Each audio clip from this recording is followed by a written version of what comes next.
사도행전 4장 13절에서 22절 말씀, 저와 여러분 한 절씩 교독하고 마지막 22절 같이 읽겠습니다. 사도행전 4장 13절에서 22절 말씀, 제가 먼저 13절 읽겠습니다. 그들이 베드로와 요한이 담대하게 말함을 보고 그들을 본래 학문 없는 범인으로 알았다가 이상히 여기며 또 전에 예수와 함께 있던 줄도 알고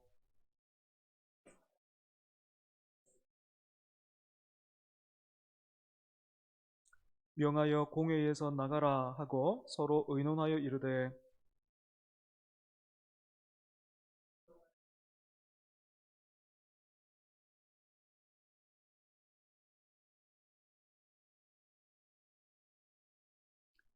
이것이 민간에 더 퍼지지 못하게 그들을 위협하여 이후에는 이 이름으로 아무에게도 말하지 말게 하자 하고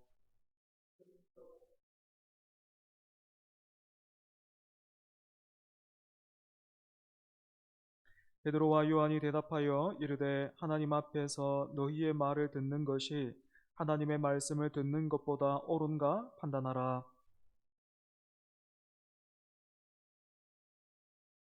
관리들이 백성들 때문에 그들을 어떻게 처벌할지 방법을 찾지 못하고 다시 위협하여 놓아 주었으니 이는 모든 사람이 그 된 일을 보고 하나님께 영광을 돌림이라. 이 표적으로 병 나은 사람은 40여 세나 되었더라.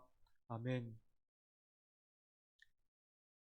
사람은 자기 얼굴에 책임을 질 수 있어야 된다라는 말이 있습니다. 나이가 들수록 그 사람의 얼굴에는 단순히 지나간 세월의 흔적, 주름살만 남는 것이 아니기 때문이죠.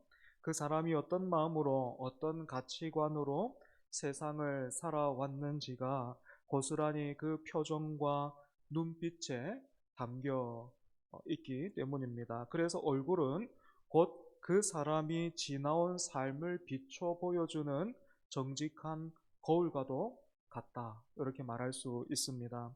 탐욕스럽게 살아온 사람의 얼굴과 은혜 안에서 평안을 누리며 살아온 사람의 얼굴은 서로 같을 수가 없는 것이죠.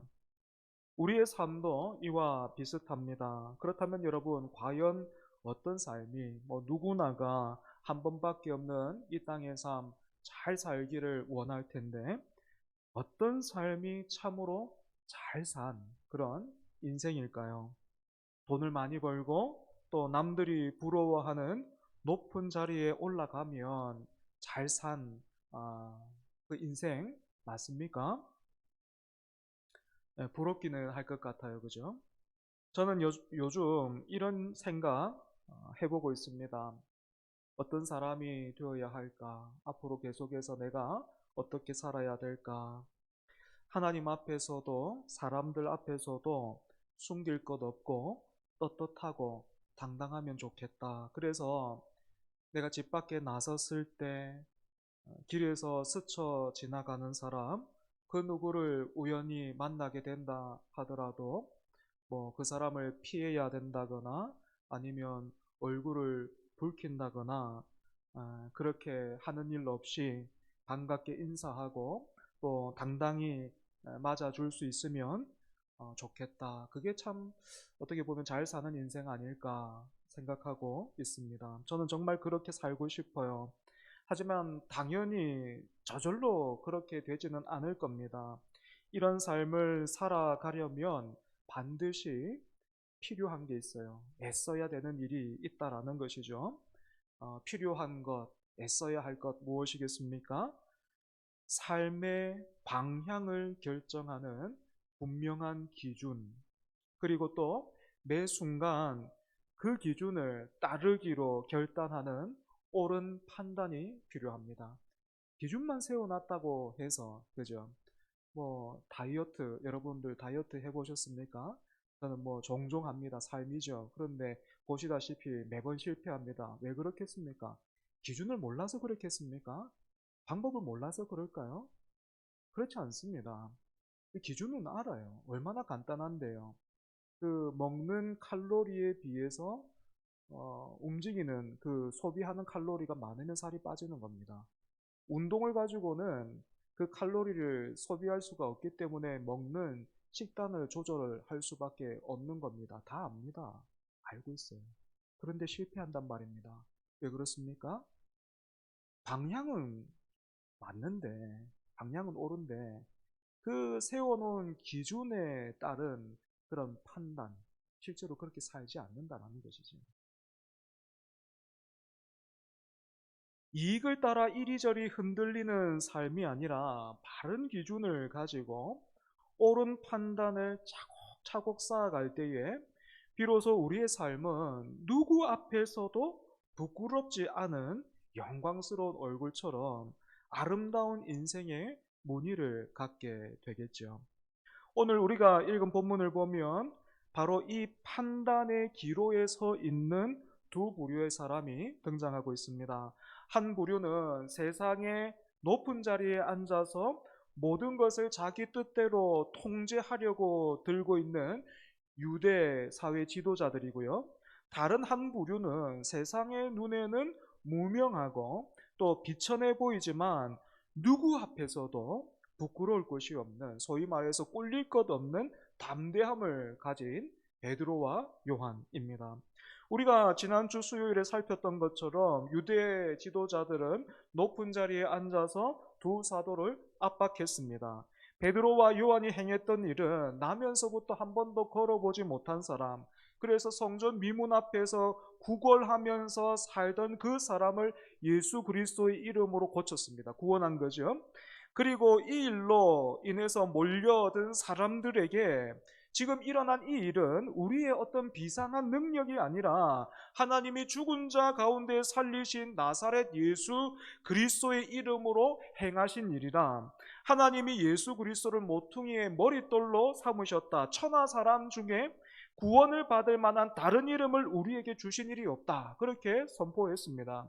이처럼 베드로와 요한이 행한 일은 착한 일이었습니다. 하지만 유대 종교 지도자들은 이 일을 행한 두 사도를 신문했습니다. 이유가 무엇입니까? 사도들이 예수님의 부활과 예수님의 이름을 전했기 때문이에요. 만약 두 사도가요, 당시 대제사장이었던, 그래서 지금 함께 내려다보고 있었던 그 사람들 중에 대제사장이 있었습니다. 가야바, 이전 대제사장이었고 또 현직 대제사장인 안나스가 있었습니다. 이 그 가야바와 안나스의 이름을 두 사도가 언급하면서 이 모든 일은 두 명의 대제사장들을 비롯해서 지금 여기에 앉아있는, 지금 이 질서를 잡고 있는 우리 지도자들 덕분입니다 라고 이 두 사도가 외쳤다면, 지금 사도들을 둘러싸고 있는 이 지도자들, 압박하고 있는 지도자들은 베드로와 요한을 신문하는 대신에 어떻게 했겠습니까? 자기 옆에 자리를 내줬을 거예요. 자기 옆에 자리를 내주면서 이리 와서 여기 앉으라 라고 권했을 겁니다.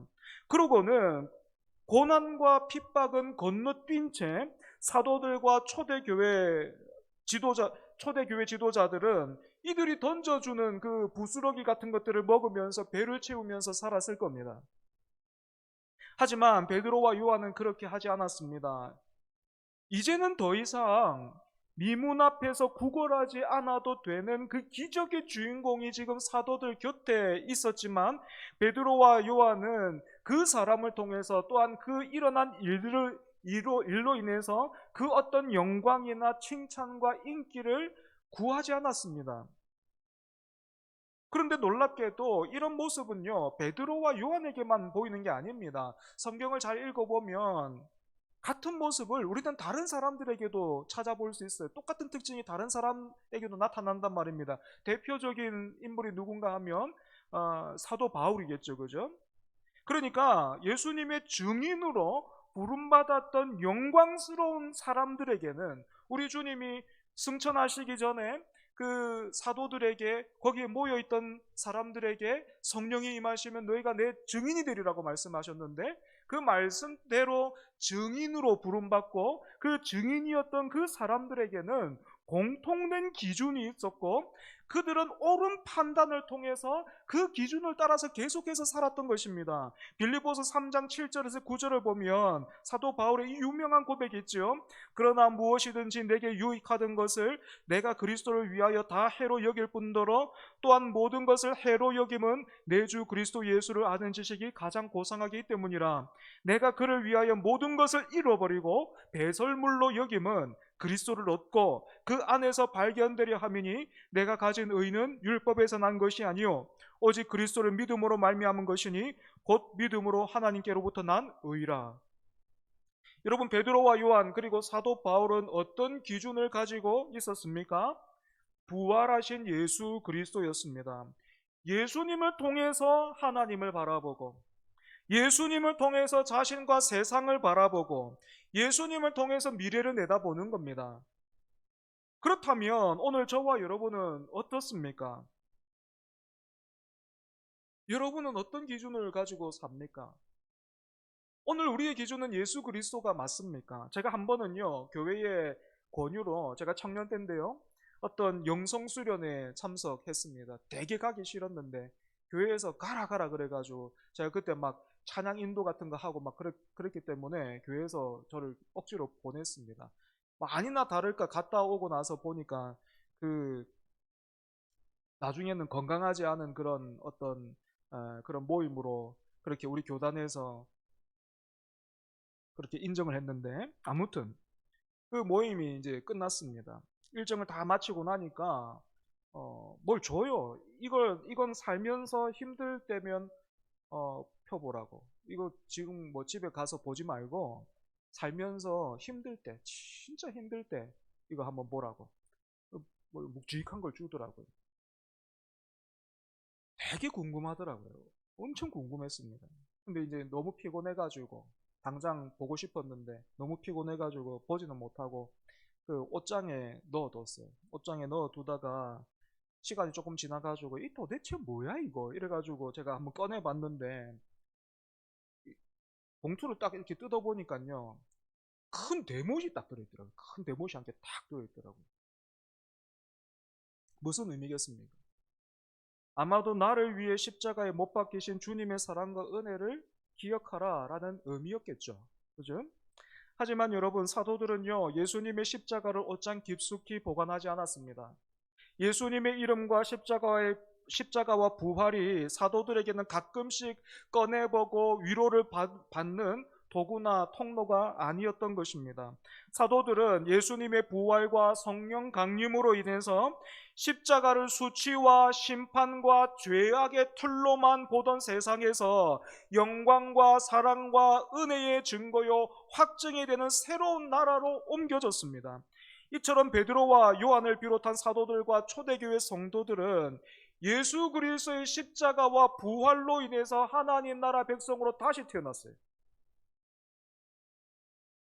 마치 주말 여행을 가듯이 교회를 찾고 시집을 들추어서 가끔씩 읽으면서 생각하듯이 성경을 펴서 약간의 지식과 위로와 도움을 받으며 살던 그 삶에서 완전히 새로운 나라로 이민을 간 겁니다. 이민을 간 사람이요, 이전의 가치와 질서대로 살 수 없는 것처럼 예수님을 구주로 영접함으로 제사함을 받고 하나님 나라 백성으로 다시 태어난 사람들도 마찬가지입니다.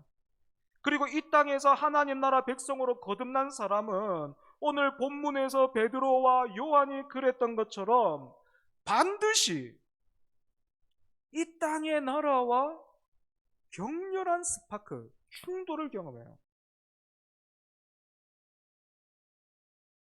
우리가 여행을 가보면, 다른 나라 가보면, 외국에 가보면 이 되게 뭐가 낯설고 신기하잖아요. 그죠? 예. 그거는 뭐 좋은 경험이라고 치면 예수님을 구주로 믿어서 하나님 나라 백성이 되고 하나님의 자녀가 된 사람은요, 이 땅에서 그런 어떤 뭐 이렇게 자극이 되는 좋은, 기분 좋은 그런 도전, 그런 어떤 경험, 그게 아니고요. 베드로와 요한이 당했던 것처럼, 그리고 또 사도 바울도 그랬던 것처럼 어려움을 겪습니다. 비난과 핍박을 받아요.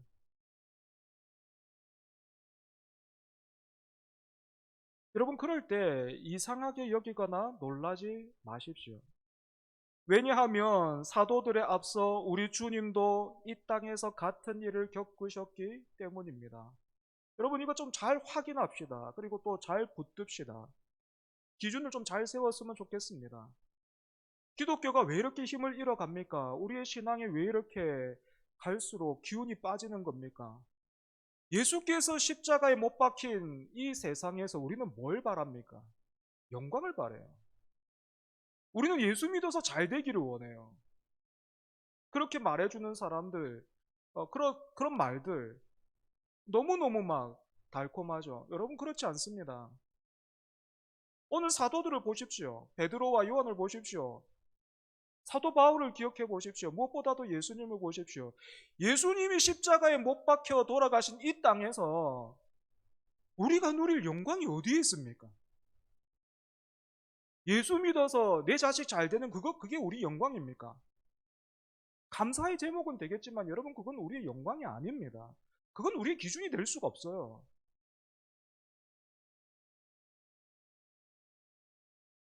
어떤 사람들은 기독교인들이 잘 믿어서 착한 일 하고 열심히 잘 믿으면 세상이 칭찬해 줄 거라고 그렇게 생각합니다. 아니요, 아니요. 그렇지 않습니다. 여러분, 우리는 잘 믿으면요, 잘 믿으면 잘 믿을수록, 예수님 닮아가면 예수님 닮아갈수록, 예수님의 증인이 되면 될수록 우리는 예수님과 같은 길을 걷게 될 겁니다. 사도들과 같은 길을 걷게 될 겁니다. 그럼에도 불구하고 우리는 그 길을 갈 수밖에 없죠. 왜요? 이 길밖에 없으니까. 이 길이 살 길이니까. 그 길을 걸으면서 어려움 만날 때, 반란과 핍박 당할 때 놀라지 말아야 되는 것입니다. 주님도 겪으셨고 사도들도 그 길을 갔기 때문에 그렇습니다. 또한 우리 주님은 제자들을 비롯해서 우리가 이 땅에서 겪을 그 일들을 먼저 아시고 이렇게 말씀하기도 하셨습니다.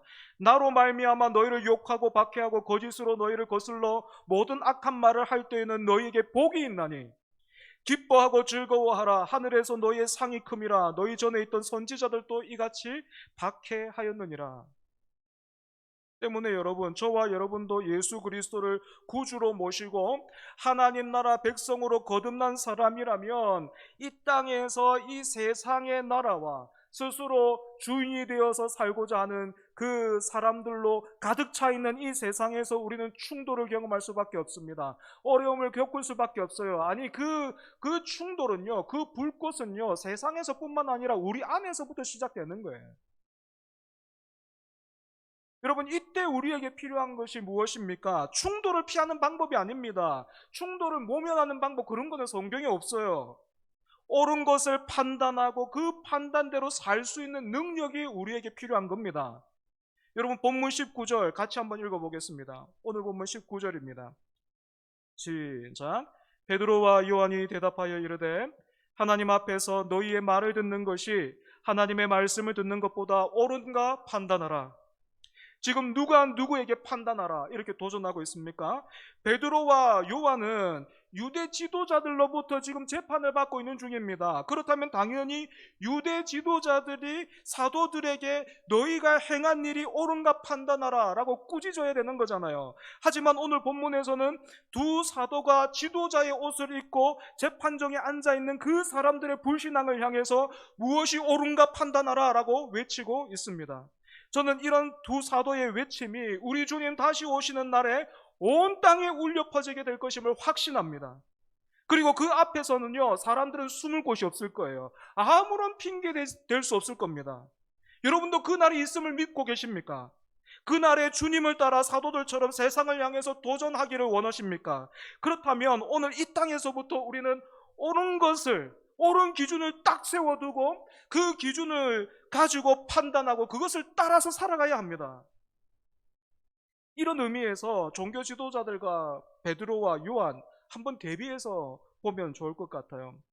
이 사람들이 어떻게 다릅니까? 먼저는 판단의 기준이에요. 사도들의 판단 기준은요, 사실에 있었습니다. 20절 보십시오. 우리는 보고 들은 것을 말하지 아니할 수 없다 하니. 베드로와 요한이 보고 들은 것이 무엇입니까? 예수님이 십자가에 못 박히사 죽으셨을 뿐만 아니고 말씀하신 대로 다시 살아나셨다라는 것입니다. 그럼에도 불구하고 어리석은 사람들은요, 기독교를 철학이나 아니면 유대 전통 위에 세웁니다. 그러고는 이렇게 말해요. 우리가 왜 2000년 전에 저 이스라엘에 있었던 일을 알아야 되는가? 왜 우리 역사도 제대로 모르는데 우리가 왜 이스라엘 역사를 알아야 되는가? 왜 그것을 믿어야 되는가? 기독교도 수입 종교 중에 하나일 뿐이다 라고 그렇게 비웃습니다. 하지만 여러분, 그렇지 않습니다. 기독교는 사실 위에 서 있습니다. 사실 위에 서 있어요. 베드로와 요한에게 예수님의 십자가와 부활은 꾸며낸 이야기가 아니고 사실이었습니다. 물론 우리는 두 사도들이 살았던 시대로부터 2000년 후에 살고 있습니다. 여러분, 그렇다고 해서 사도들에게 사실이었던 일이 오늘 우리에게는 거짓이나 가짜가 됩니까? 그렇지 않습니다. 만약 그렇게 생각하는 사람이 있다면 두 사도에게 성령이 임했던 것처럼, 두 사도가 성령으로 충만했던 것처럼 그분에게도 약속하신 성령님이 임하셔서 어두운 방에 불이 탁 켜지듯이 그 마음과 생각을 조명해 주시기를 바랍니다. 이렇게 성령께서 제 마음을 밝혀주실 때마다 저는 이런 고백을 하게 됩니다. 하나님을 이렇게 고백하게 되더라고요. 지금 내가 보고 있는 것과 느끼고 있는 그 무엇보다 실체이신 하나님, 지금 내가 보고 있는 그 어떤 것보다, 지금 내가 피부로 만질 수 있고 느낄 수 있는 그 어떤 것보다 더 분명한 실체이신 하나님, 말씀으로 천지를 창조하신 하나님, 그 하나님이 세상을 이처럼 사랑하사 십자가를 이야기 속에서만, 상상 속에서만 세우신 것이 아니고 골고다 언덕에 세우셨고 그 아들을 죽음에서 다시 일으키셨음을 우리가 사실로 인정한다면 우리는 사도들이 그랬던 것처럼 예수 그리스도 외에 다른 것을 기준으로 삼을 수 없을 것입니다. 이와는 반대로 종교 지도자들은 무엇을 기준으로 삼고 살았습니까? 그들은 입으로는 말씀, 입으로는 거룩, 입으로는 영광을 외쳤지만 실제로는 다른 것을 따라 살았어요. 그게 뭐예요? 기득권이에요. 자기 기득권이에요. 조금 더 쉬운 말로 번역하면 밥그릇. 본문 14절 보십시오. 또 병나은 사람이 그들과 함께 서 있는 것을 보고 비난할 말이 없는지라. 뿐만 아니고 여러분, 16절 마지막에도 어떻게 되어 있습니까? 우리도 부인할 수 없는지라. 종교 지도자들은 베드로와 요한을 통해서 일어난 일, 그 사실을 부인할 수 없었습니다. 그렇다면 여러분, 정말로 사람들이 그렇게 생각하는 것처럼 합리적이고 이성적이고 그런 사람이 정말로 그런 존재라면 여러분 어떻게 해야 됩니까? 한번 살펴봐야 되잖아요. 그죠? 이게 진짜 예수 이름의 능력인가? 정말 우리가 예수를 오해해서 죽게 만들었는가? 정말 예수가 그리스도이신가? 다시 한번 살펴봐야 되는 거예요. 하지만 이들은 그렇게 하지 않았습니다. 이유가 무엇입니까? 그들의 기준은요, 진리가 아니었습니다. 그들의 기준은 영광이 아니었어요. 그들의 기준은 말씀도 아니었고 거룩도 아니었습니다. 진리를 말하고 알고 믿고 있다라고 여겼지만 실제로는 그들의 기득권을 유지하기 위해서, 그래서 자기 자신의 지금 삶뿐만 아니고 다른 사람을 막 통제할 수 있는 그 자리와 힘을 잃고 싶어 하지 않았던 거예요. 사도들이 서 있는 그 자리에 떨어지고 싶지 않았다는 거예요. 두 번째로, 기준에 따라서요, 의식하는 것도 달라집니다. 여러분, 기준이 이렇게 달라지면 의식하는 것도 달라요. 여러분, 두 사도는 무엇을 의식했습니까? 다시 19절 보면 뭐라고 말하고 있습니까? 하나님 앞에서 너희의 말을 듣는 것이 하나님의 말씀을 듣는 것보다 옳은가 판단하라, 이렇게 말하고 있습니다. 두 사도는 눈앞에 지금 서술이 시퍼런 그 지도자들보다 하나님을 더욱 의식했습니다. 눈앞에 있는 이 사람들은 내 몸을 죽일 수는 있겠지만 영혼은 죽일 수 없음을 알고 능히 몸과 영혼을 지옥에 멸할 수 있는 그 하나님을 더 크게 의식했습니다. 여러분, 이것이 바로 우리가 잘 아는 코람데요, 하나님 면전에서의 삶인 거예요. 이에 반해 종교 지도자들 무엇을 의식했습니까? 16절을 보면 사도들이 행한 일이 예루살렘에 사는 모든 사람에게 알려진 것이 이들에게는 두려움이 됐습니다. 그리고 21절에서도 백성들 때문에 어떻게 처벌할지 방법을 찾지 못했다라고 되어 있습니다. 이들은 하나님을 섬긴다라고 말하면서도 사실은 하나님보다 사람들의 시선, 즉 여론을 두려워했던 거죠. 세 번째로 판단의 결과를 한번 보십시오. 먼저 옳은 판단을 내린 베드로와 요한에게서는 세상이 감당할 수 없는 담대함이 뿜어져 나왔습니다. 세상의 질서 아래에 놓여 있는 가장 낮은 자들이 역으로 가장 높은 자리에 있던 자들을 경악하게 만들면서 승리하고 있어요. 반대로 종교 지도자들은 세상의 권력은 가졌지만 잘못된 기준과 판단으로 옹색한 위협밖에는 할 수 있는 것이 없었습니다. 이들에게는 생명을 살릴 능력도 없었고 진리를 이길 힘도 없었던 것입니다. 여러분, 우리도 베드로와 요한처럼 옳은 기준을 세우고 옳은 것을 따라 살아가려면 여러분 어떻게 해야 되겠습니까? 본문 13절에 또 전에 예수와 함께 있던 줄도 알고, 이 말씀에 답이 있습니다. 내 마음 그리스도의 집이라는 책을 한 번쯤은 들어보셨을 겁니다. 이 책은요, 무엇이 예수님과 함께하는 삶인지를 가르쳐주는 참 탁월한 책인데요. 제가 뭐 내용 그대로는 아니지만 조금 인용해보면 그런 뉘앙스를 한번 살려보면 이렇습니다. 인생을 집이라고 생각하면 어떤 사람은 예수님을 손님 방에 모십니다. 그리고 손님 대접을 잘해요. 하지만 그 손님이 내가 쉬고 있는 그 안방 문을 두드린다든지 심지어 그 문을 열고 들어오면 대단히 불편해합니다. 선을 넘었다라고 생각하는 거예요.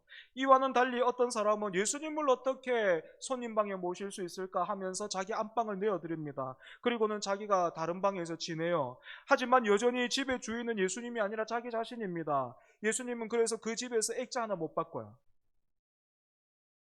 여러분, 이런 모습은 예수님과 함께 있는 것이 아닙니다. 어째서 그렇습니까? 그분은 하나님의 아들이시요 죄와 사망을 이기셨고 장차 다시 오실 영원한 왕이시기 때문입니다. 하지만 오늘날 교회 안에는 이 예배 자리에 교회 안에는 머물러 있지만 이 영광스럽고 복된 왕에게 마치 자기 삶을 빼앗긴 사람처럼 살아가는 안타까운 그런 모습을 봅니다. 이들의 몸은 교회에 있고 또 예배하는 자리에 있기는 하지만 이들의 눈과 마음은 언제나 다른 것을 향해 있어요. 그래서 이들은 세상에서 하나님 흉내내는 그런 것들에 속아 넘어갑니다. 여러분, 세상이 얼마나 하나님 흉내를 내는지 보십시오. 예수님을 시험했던 사탄이 얼마나 어떻게 도전했는지 보십시오. 하나님 흉내 냅니다. 세상이 하나님 흉내 내요. 세상에도 영광이 있죠. 그 영광을 이렇게 우리 앞에 보여주면서, 세상에도 기쁨이 있죠. 그 기쁨 우리에게 보여주면서 이걸로 채워줄 수 있다라는 거예요. 이거면 된다라는 거예요. 이걸로 안 되면 다시 또 말하라는 거예요. 하나님 흉내 내는 겁니다. 그리고 거기 빠지는 거죠. 여러분, 이런 인생이 하나님 앞에서 옳은가 판단하십시오. 여러분의 삶이 하나님 앞에서 지금 옳은가 판단하십시오. 하나님 앞에서 옳은 삶은 어떤 삶입니까? 다시 한번 내 마음 그리스도의 집, 그 책을 인용해 보면 우리의 인생, 그러니까 우리의 집을 예수님께 온전히 내어드리는 거예요. 여기는 안 돼요. 이거는 그냥 놔두세요. 이런 거 없는 겁니다. 대신에 부끄럽지만 내 힘으로는 할 수 없으니 주님 고쳐주십시오. 주님께 맡겨드립니다 하면서 그 집의 명의를 주님께 온전히 넘겨드리는 겁니다. 말씀을 정리하겠습니다. 베드로와 요한이 종교 지도자들에게 도전했던 말씀, 하나님 앞에서 너희의 말을 듣는 것이 하나님의 말씀을 듣는 것보다 옳은가 판단하라. 여러분, 이 말씀을 가장 먼저 듣고 또 제일 많이 들어야 할 사람 누굽니까? 하나님 앞에서 너희의 말을 듣는 것이 하나님의 말씀을 듣는 것보다 옳은가 판단하라. 누가 들어야 됩니까? 이 말씀. 만약 여기서 여러분 지금 다른 사람이 떠오른다면, 남편이 떠오르고 아내가 떠오르고 또 집에 막 이렇게, 아니면 교회에서 여러분들을 불편하게 하는 그 어떤 다른 사람들이 떠오르면 여러분, 우리 멀은 거예요. 누가 들어야 됩니까? 누가 계속 들어야 됩니까? 내 자신, 내 자신.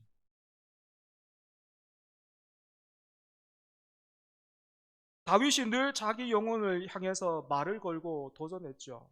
그죠?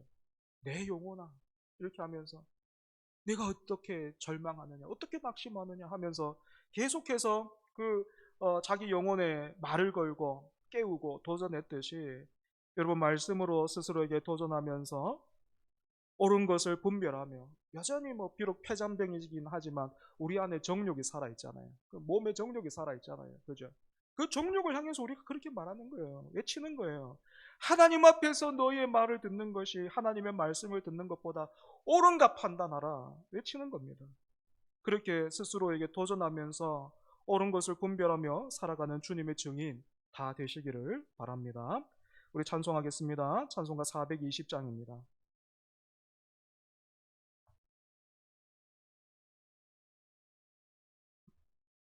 420장입니다. 너 성결케 위해 늘 기도하며 너 주 안에 있어 늘 성경 보고 온 형제들 함께 늘 사귀면서 일하기 전마다 너 기도하라. 너 성결케 위해 내 머리 숙여 저 은밀히 계신 내 주께 빌라. 주 사귀어 살면 주 닮으리니 널 보는 이마다 주 생각하리.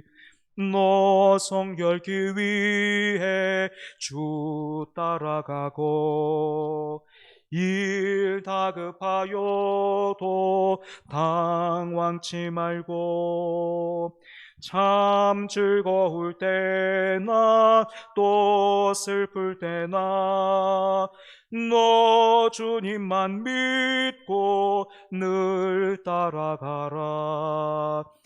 너 성결케 위해 늘 기도하며 내 소원을 주께 다 맡기어라. 너 성령을 받아 주 섬겨 살면 저 천국에 가서 더 잘 섬기리. 아멘. 우리 말씀을 기억하면서 이 시간 함께 기도하겠습니다. 여러분, 부활하신 주님이 승천하시기 전에 제자들에게 너희가 성령을 받으면 증인이 되리라 라고 말씀하셨고, 또 예수님이 말씀하신 바대로 사도들을 비롯해서 초대교회 그 성도들 모두가 다 그 로마 황제가 주라, 주라 그렇게 부르고 또 그 영광을 받고 있던 그 세상에서 나의 주는 오직 예수님밖에 없다, 하나님의 아들이신 주님밖에 없다 하면서 그 복음의 증인으로 살았습니다. 너무나도 담대하고 너무나도 용감하게, 세상이 감당할 수 없는 담대함이 그들에게 있었죠. 하나님의 하나님 앞에서 너희의 말을 듣는 것이 옳으냐, 하나님의 말씀을 듣는 것이 옳으냐 판단하라 라고 도전했습니다.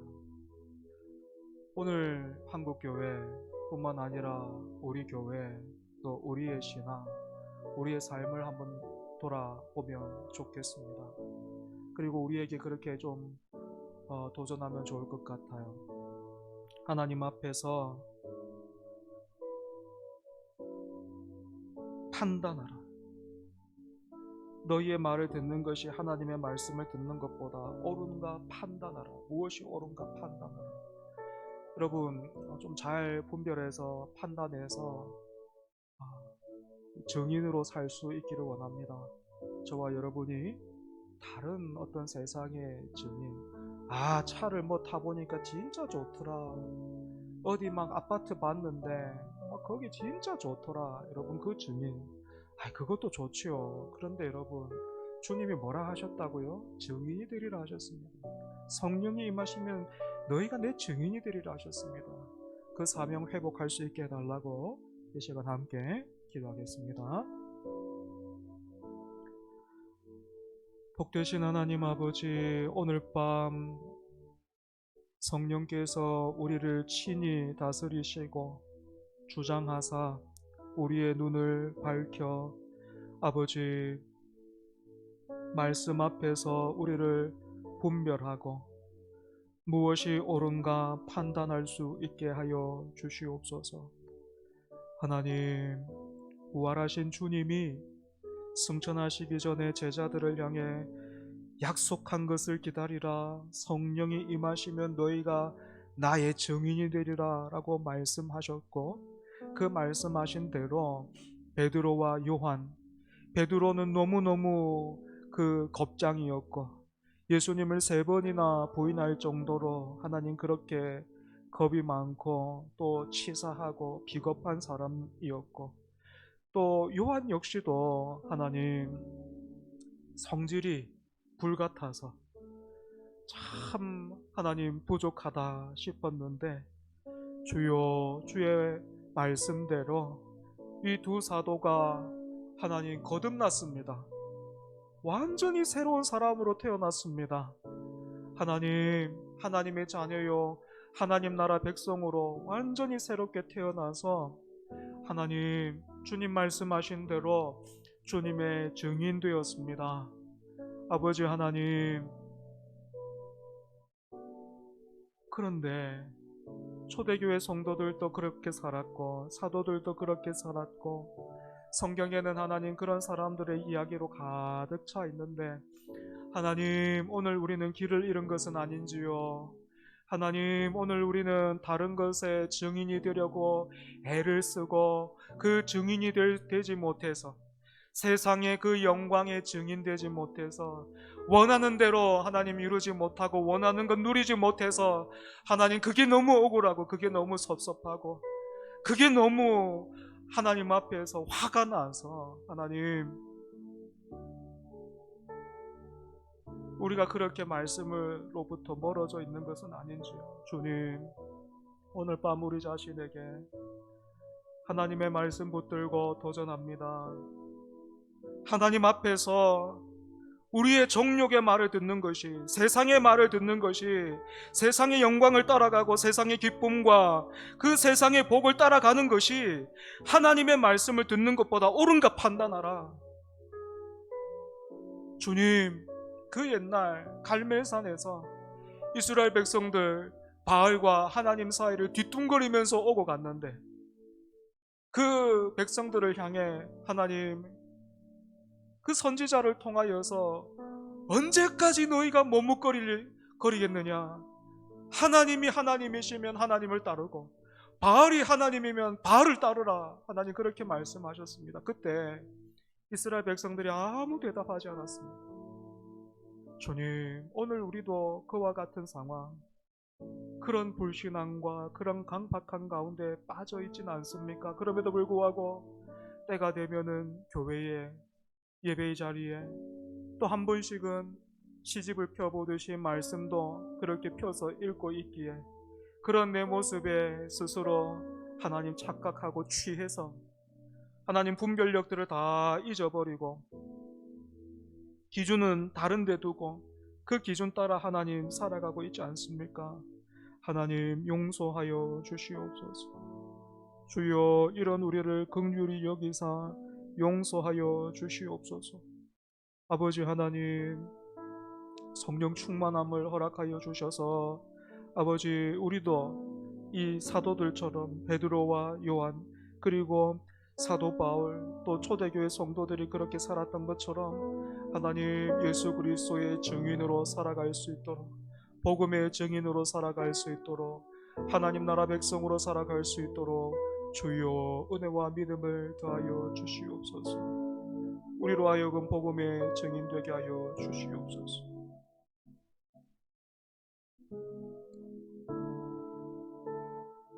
다시 한번 기도하겠습니다. 이번에는 우리 주일에 주신 말씀 기억하면서 기도하면 좋겠습니다. 쫓아버려야 할 것 쫓아내고 붙들어야 할 것 붙드는 우리 되게 하옵소서. 사레의 성급함과 아브라함의 수동성 그리고 하갈의 교만이 우리 안에도 있는데 그것이 우리 안에 둥지를 틀지 않도록 쫓아내게 하옵소서. 이 싸움이 평생의 싸움이 될 텐데 잘 싸우게 해주시고 지치지 않게 해주시고 믿음 안에서 말씀 붙들고 인내하는 우리 되게 하옵소서. 그리고 교회를 위해서 기도합시다. 우리 당회원들을 비롯해서 일꾼들에게 은혜와 믿음 주시고 또 특별히 연약한 지체들 마음도 아프고 몸도 아픈 그런 지체들 우리가 기억하면서 이름 부르면서 하나님 고쳐주십시오. 회복시켜 달라고 이 시간 함께 기도하겠습니다. 하나님 아버지 다시 한번 우리가 말씀 붙들고 말씀에서 우리의 기도의 제목들을 기로 올립니다. 하나님 쫓아버려야 될 것 쫓아내고 붙들어야 할 것 붙드는 우리 되게 하여 주시옵소서. 주일에 나누었던 그 말씀을 통해서 우리 가운데 우리 안에 그 쫓아버려야 할 것 무엇인지 함께 살폈습니다. 하나님 3일간 지내오면서 쫓아내기는커녕 아버지 그 쫓아버려야 할 것들이 우리 안에 둥지를 틀고 있지는 않았는지 돌아봅니다. 하나님 사례가 참 성급했습니다. 아버지 10년이 흘렀기 때문에 인간적으로는 너무 이해가 되지만 하나님은 그 사례에 그 생각하는 것보다 더 큰 복 주시려고 아들보다 더 큰 복 하나님을 누리는 그 복 주시려고 하나님이 그렇게 기다리고 계시는데 그렇게 일하고 계시는데 사례는 너무 성급해서 이제는 안 되겠다. 통제권을 다시 찾아와야 되겠다. 내가 내 삶을 이제 컨트롤해야 되겠다. 하나님 그렇게 주인이 되었습니다. 그러자 하나님 원하는 결과는 얻은 것 같았는데 하나님 그 결과가 절대 복이지 않았습니다. 그 사례를 웃게 만들지 못했습니다. 오히려 그 성급함으로 인하여 아버지 관계가 다 깨어지기 시작했습니다. 또 그 과정 가운데서 아브라함이 철저히 수동적으로 하나님 직무유기하고 있었습니다. 아무것도 하지 않으면서 마치 책임을 아내 사례에게 돌리고 그렇게 명분을 쌓고 있는 것처럼 보였지만 하나님 앞에서 핑계할 수 없습니다. 아버지 책임이 있는 자가 아무것도 하지 않을 때 그 일어난 일들의 모든 책임을 함께 지게 된다 라고 말했던 그 목사님의 말씀처럼 예 그렇습니다. 아담도 그랬고 아브람도 그랬고 하와의 불순종에 또 사례의 성급함에 하나님 두 사람 모두가 똑같은 하나님 그런 책임이 있었습니다. 하나님 그런데 우리도 그래요.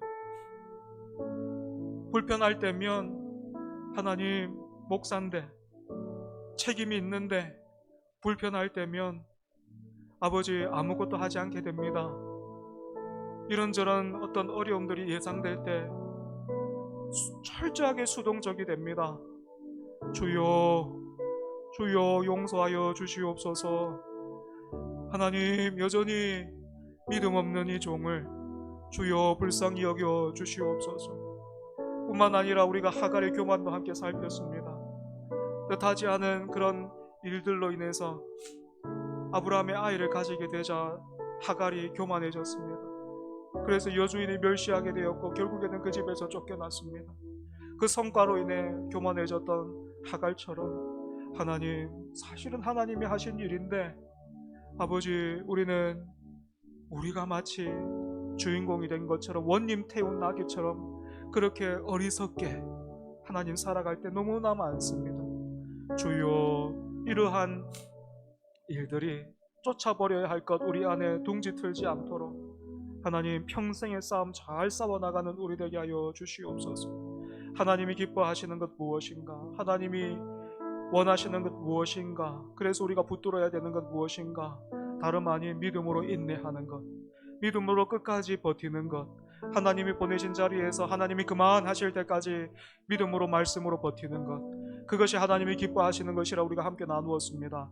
화려하지 않아도 아버지 하나님, 무명이라도 그렇게 살아갈 수 있게 하여 주옵소서. 그렇게 믿음으로 살아가는 우리 될 수 있도록 주여 은혜 다하여 주옵소서. 주님의 몸된 교회 하나님께서 긍휼히 여겨 주시옵소서.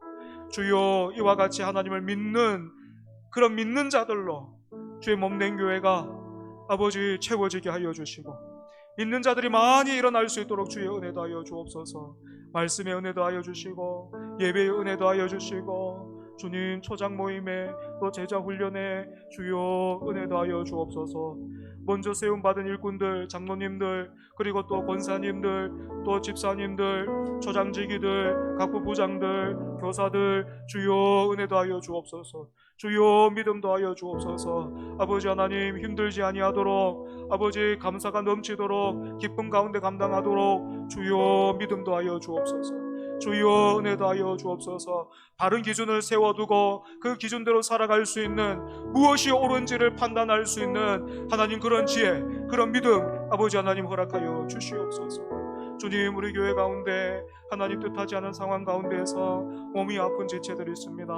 회복을 기다리는 자들이 있습니다. 아버지 하나님 고쳐 주시옵소서. 의사들이 손대지 못하는 하나님 그 힘들어하는 그 자리에 우리 주님 만져주시고 주의 보혈로 아버지 하나님 만져주셔서 주님 일으켜주시고 고쳐주시고 회복시켜주셔서 하나님 함께 예배할 수 있도록 주여 붙들어 주시옵소서. 우리 마지막으로 한 번만 더 기도하겠습니다.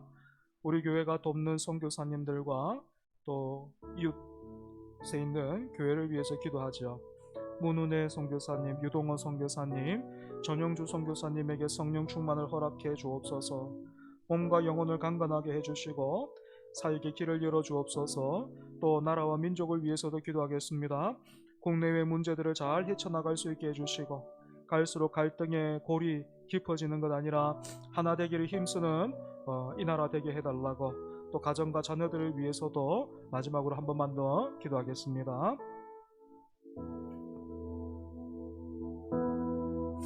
하나님 아버지, 우리 교회가 돕는 선교사님 그리고 또 함께하는 교회가 있습니다. 문은혜 선교사님, 또 유동원 선교사님, 또 전영주 선교사님, 또 인근에 있는 그런 세 개의 교회 하나님 기억하여 주시옵소서. 성령 충만을 하나님 허락하여 주시옵소서. 참 연약해서 하나님 지칠 때 있을 텐데 몸과 영혼 강건하게 붙들어 주시고 주여 사역의 길을 열어 주옵소서. 무엇보다도 만남의 복 허락하여 주옵소서. 주님, 엎드려 기도할 때마다 성령께서 아버지 은혜 많이 허락하여 주시고 위로해 주시고 아버지 힘도하여 주옵소서. 또한 하나님 좋은 그 만남의 복 주셔서 그 사역이 힘을 얻고 또 하나님 길이 열리게 하여 주옵소서. 또 나라와 민족을 위해서 하나님 기도하겠습니다. 아버지 하나님, 세계 곳곳에 일어난 그 분쟁과 전쟁으로 인해서 또 그 전쟁의 여파로 인해서 참 어려운 시기 아버지 우리가 보내고 있습니다. 먼저는 그 전쟁이 있는 그 땅 우크라이나와 하나님 러시아, 또 이란과 그 미국과 이스라엘, 주님, 그 전쟁 속히 아버지 마무리될 수 있도록 주여 인도하여 주시옵소서. 뿐만 아니라 그 어떤 명분을 내세워도 사실 그 명분 걷어보면 다 욕심일 텐데, 다 어리석음이고 다 죄성일 텐데, 주여 이런 우리를 용서하여 주시옵소서. 하나님, 애꿎은 그런 목숨들 더 이상 희생당하지 않도록 주님, 전쟁이 속히 마무리될 수 있도록 주여 우리를 긍휼히 여겨 주옵소서. 이 복잡한 국제 정세 속에서 하나님, 이 나라 이 백성들 주님 잘 헤쳐나갈 수 있게 하여 주시고, 또한 아버지 하나님, 국내적으로도 아버지 여러 가지 어려움들이 있습니다. 하나님, 불쌍히 여겨 주옵소서. 위정자들에게 힘 주옵소서. 하나님, 이 백성들이 이념과 또 다른 어떤 그런 계층과 세대와 그런 배경으로 인해서 갈등의 골이 깊어지지 않도록 주여 붙들어 주시옵소서. 하나님, 우리 가정과 또 우리 자녀들을 주님께서 기억하여 주시고, 공부하는 우리 자녀들에게 지혜 주시고, 또한 진로를 준비하고 또 찾는 우리 청년들에게 하나님 열어주시옵소서. 길을 열어주옵소서. 또한 가정을 이루기 위해서 좋은 만남을 기다리고 하나님 준비하는 우리 청년들 만남의 복도 허락하여 주시옵소서. 군대에 있는 우리 아들들 아버지 하나님 눈동자처럼 지켜 주시옵소서. 몸이나 마음 상하는 일 없도록 하나님 보호하여 주시옵소서. 주님, 우리 가운데 함께 하시고 지켜주옵소서.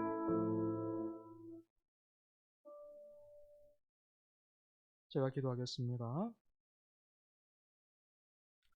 말씀을 통해서 오늘도 우리를 찾아오시고 붙들어 주셔서 감사합니다. 하나님 앞에서 너희의 말을 듣는 것이 하나님의 말씀을 듣는 것보다 옳은가 판단하라. 이 말씀이 다른 누구가 아니라 우리가 들어야 할 말씀임을 오늘 우리가 확인하였습니다. 주여, 들은 말씀대로 우리가 분명하고도 선명한 기준을 가지고 그 베드로와 요한이 그랬던 것처럼 예수 그리스도, 그 십자가와 부활, 그 확실한 기준을 두고 그 기준을 세운 것으로 만족하는 것 아니라 그 기준대로 살아가며 잘 판단하며 살아갈 수 있는 우리 되게 하여 주시옵소서. 그래서 하나님, 주님이 성령이 오시면, 성령이 임하면 너희가 내 증인이 되리라 하셨는데 그 말씀이 사도들에게 이루어진 것처럼 오늘 우리에게도 그대로 이루어져서 우리가 이 땅 가운데 예수 그리스도의 증인으로 다 살아갈 수 있게 하여 주옵소서. 예수님 이름으로 기도합니다. 아멘.